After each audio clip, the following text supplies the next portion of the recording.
It didn't take a trained eye to tell it looked pretty rough. A man had to have vision to settle along the banks of the Columbia River in the Wenatchee Valley in the late 1800s. The hard rock and placer miners moved towards the news of the latest strike. When the diggings played out, some moved on, and some stayed to make a town.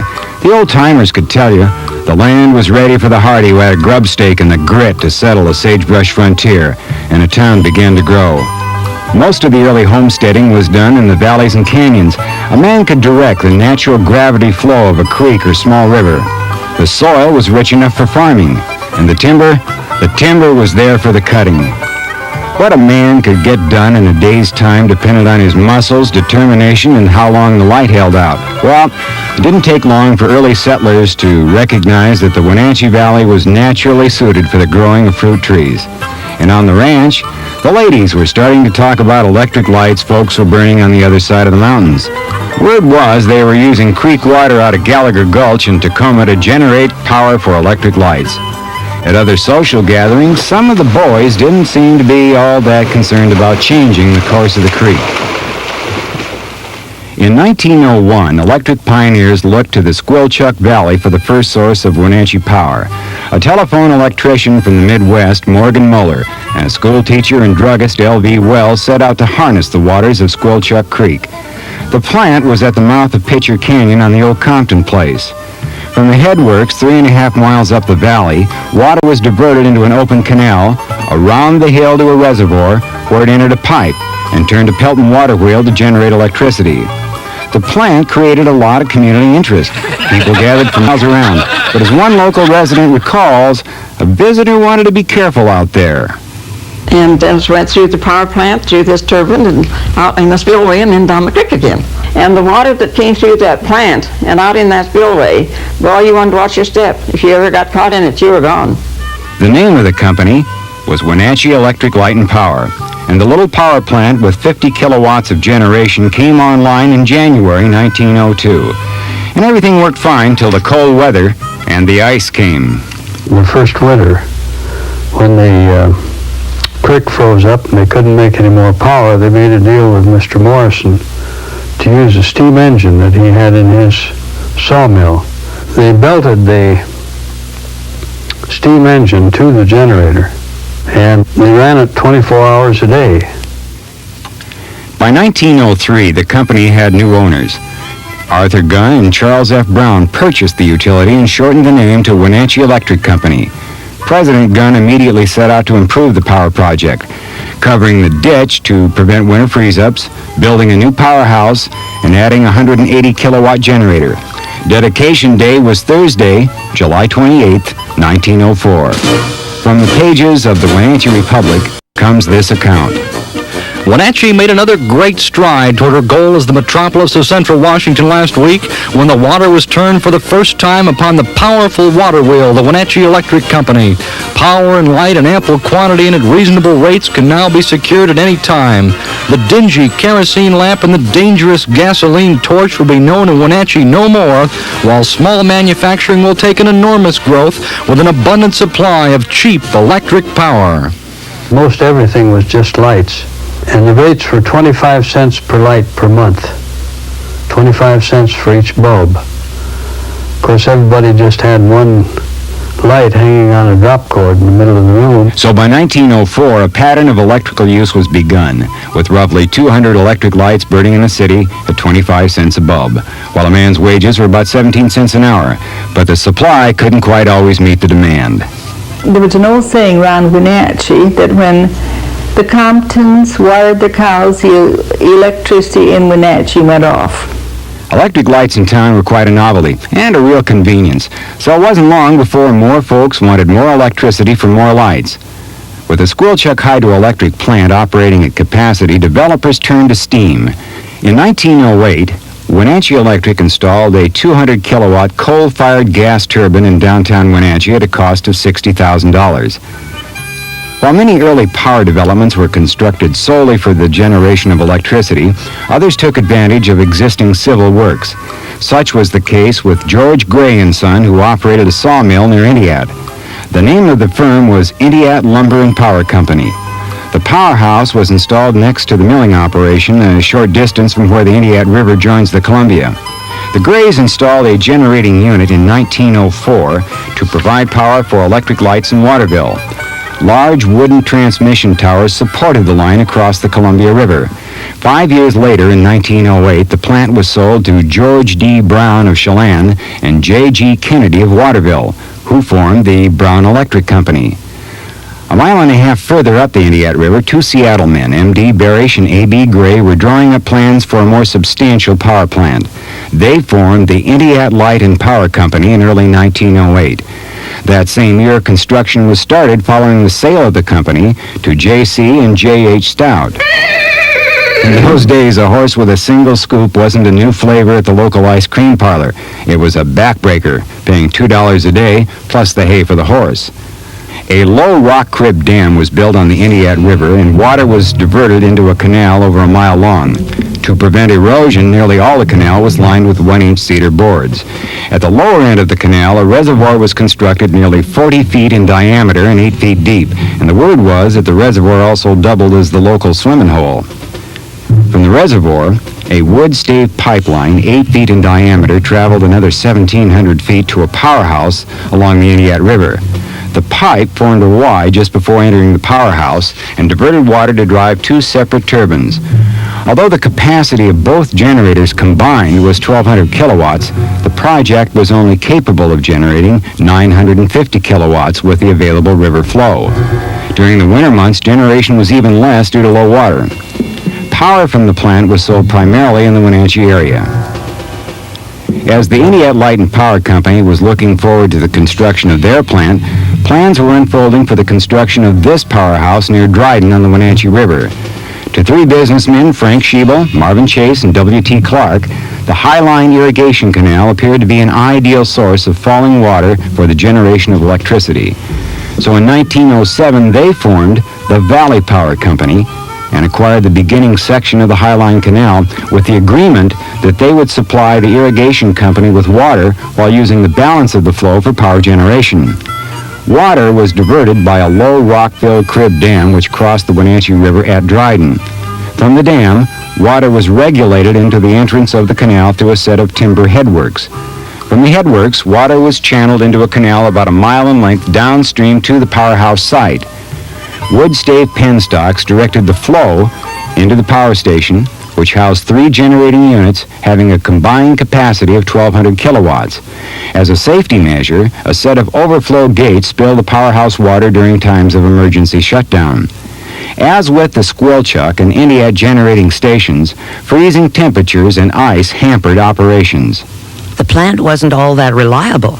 The power would be off for days at a time, always in the wintertime. In 1908, the Valley Power Company was sold to R.T. and W.D. Lovell and Hubert Remley. The power was marketed in Cashmere, also in Wenatchee through the Wenatchee Electric Company. Meanwhile, in 1907, the Great Northern Railway Company was setting up camp a few miles west of Leavenworth along the Wenatchee River and gearing up for construction of what was hailed to be the largest hydroelectric plant west of Niagara Falls. Well, the mere thought of a dam to impound the Wenatchee River turned a lot of heads. Some of the locals were excited about the business opportunities. Others took a more wait-and-see attitude.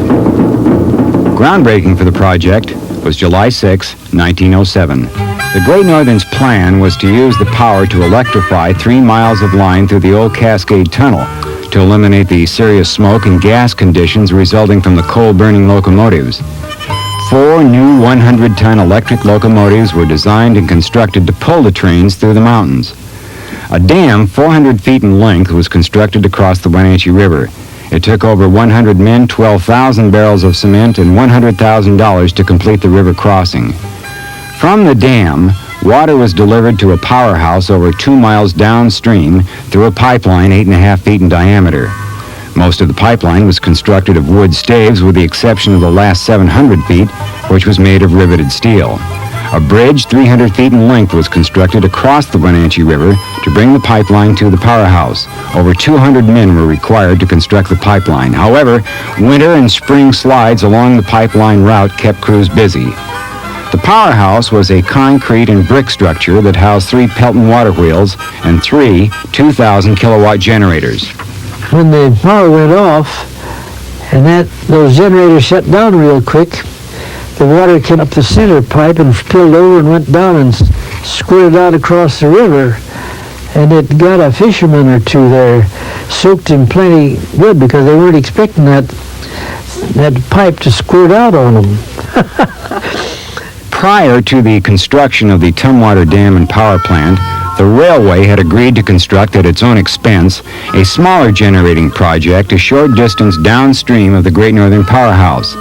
This small generating facility was turned over to the Tumwater Light and Water Company upon completion in 1912 in exchange for land and water rights required by the railroad. Power was supplied to the Lamb Davis Lumber Company, the Leavenworth train station, and the city of Leavenworth. The intake to the small plant was just a few hundred yards below the Great Northern Powerhouse, and it had its share of problems too. From the intake, a self-regulating flume extended a short distance to a wood stave pipeline, which joined with the powerhouse a third of a mile downstream. The powerhouse itself contained a single water wheel and 1 200-kilowatt generator. I was probably 4 or 5 years old, and there was a swinging bridge that went across the river to get over to the plant. My uncle came across to meet us. He carried me across that bridge. I can recall it very well, and I can remember how I hung on, because that water underneath us was churning white water. I thought we never would get across there, but we made it all right. The beginning rate for electric light service from the Tumwater Light and Water Company plant was 13 cents a kilowatt hour. Further north, the Chelan River presented a unique opportunity for hydroelectric development. The river had a 400-foot fall from the lake to the Columbia River and a total flow equal to that of the Wenatchee River. But the key was storage. With storage, the site offered a reliable, predictable, and sustained withdrawal of water 365 days a year if you could tame it. As early as 1892, attempts were made to dam the river near its outfall from Lake Chelan for navigation. The plan was to regulate the lake level so early steamers could not only land at Lake Park, now known as Lakeside, but also in the shallower Chelan area near the bridge. Each spring, the dams washed out. It was in 1901 that the town of Chelan constructed a splashboard dam that held. That same year, the Chelan Water Power Company, headed by M.M. Kingman, was the first to bring electricity to Chelan. Dad said, I remember your birthday real well, because on that day I took a walk down the river to locate where we were to put in this power plant. And he said, I did that. I remember coming back and finding you here. That happens to be November the 16th, 1901. On November 10th, 1902, Chelan Water Power Company was granted a 50-year franchise to serve the Chelan area. About a quarter mile down below the river mouth, a diversion flume was constructed at a bend in the river. A 250-horsepower generator was installed in a small powerhouse. The plant operated until 9 each evening, unless, of course, there was dancing at the auditorium, in which case they passed the hat. About 9 o'clock at night, the man that operated the plant would go home. He lived down there, but he shut the plant down. But on a weekend, when they would have a dance or something, they'd want to stay there longer. And so they'd chip in and pay the operator an extra $1 or whatever it was to get him to stay on. It was a very crude beginning, but it was electricity. In the early 1900s, there were no electric heaters. As with the rest of the county, electricity was pretty much for lights only. I can remember in Chelan here, when you'd get up in the morning and you'd look out over the few houses in town, you'd see smoke spiraling up from their chimneys, and they were wood fires, and you knew about what time so-and-so got up by the smoke coming out of the man's chimney. In 1906, the Chelan Water Power Company was acquired by the Great Northern Railway and operated under the name Chelan Electric Company. The Great Northern acquired the water rights along the Chelan River during the early 1900s, anticipating expansion of its lines and providing a power source for future railway electrification. On the lower end of the Chelan River, near a point where it joined the Columbia, the year was 1898, and R.T. Murdoch, James Marshall, and George D. Brown formed the M&B Company and started the first flour mill in the county, and put a small hydroelectric generator adjacent to the mill. The generator provided lights for the milling operation and the house next door. In late 1902, the mill and the little power plant were sold, becoming the Chelan Falls Milling and Power Company, with George Brown becoming a major stockholder. About 15 years later, the mill was destroyed by fire. Actually, he was in Spokane the time it burnt. And I always remember Father telling about it. Father got on the phone and called him and said that the flour mill burnt. And his only question was, did it burn to the ground? Father said yes. He says, well, no sense of coming home. I'll be home next week. He was quite a guy actually. The mill was not rebuilt. When Brown returned home, he incorporated the Chelan Falls Power Company in 1918. He leased additional water rights from the Great Northern Railway, the owners of the Chelan Electric Company.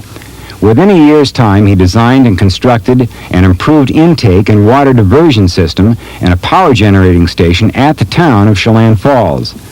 The new project features included a timber headworks anchored to the wall of the Chelan River Gorge and a flume and open ditch emptying into a reservoir above the powerhouse.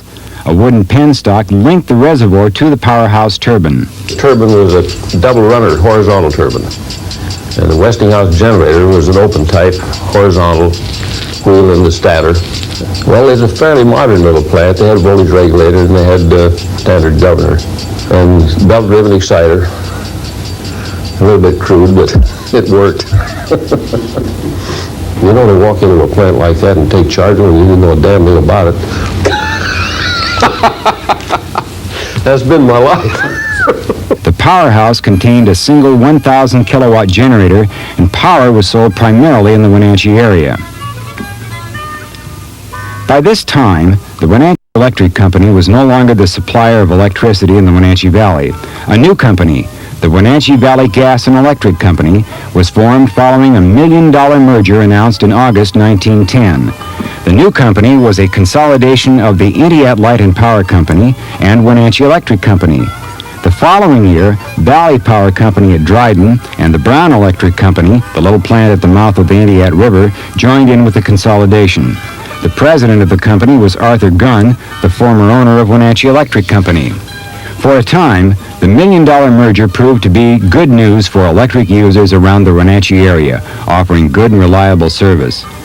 During the pre-World War I era, electricity quickly moved from the novelty of electric lights to modern conveniences of refrigerators, hair curlers, toasters, washing machines, and fans, to a necessity to pump water onto higher ground for the survival of growing young fruit trees. And the electric company wasn't bashful about promoting its benefits and uses, and in most cases it didn't take much persuading to swap a noisy, smelly, hard-starting Poppin' Johnny for an electric-driven centrifugal pump.